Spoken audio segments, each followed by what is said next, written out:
جان خوش است اما نمی خواهم که جان گویم تو را. خواهم از جان خوشتری باشد که آن گویم تو را.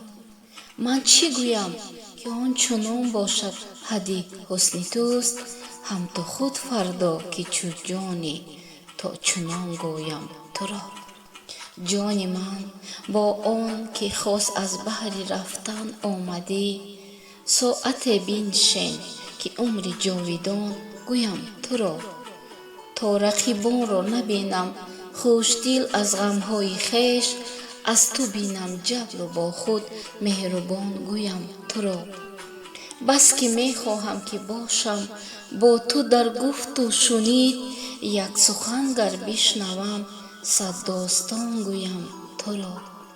خوشتر از مهر است هر جوری که با من می کنی، ماه من خوش نیست گر نامهربان گویم تو را.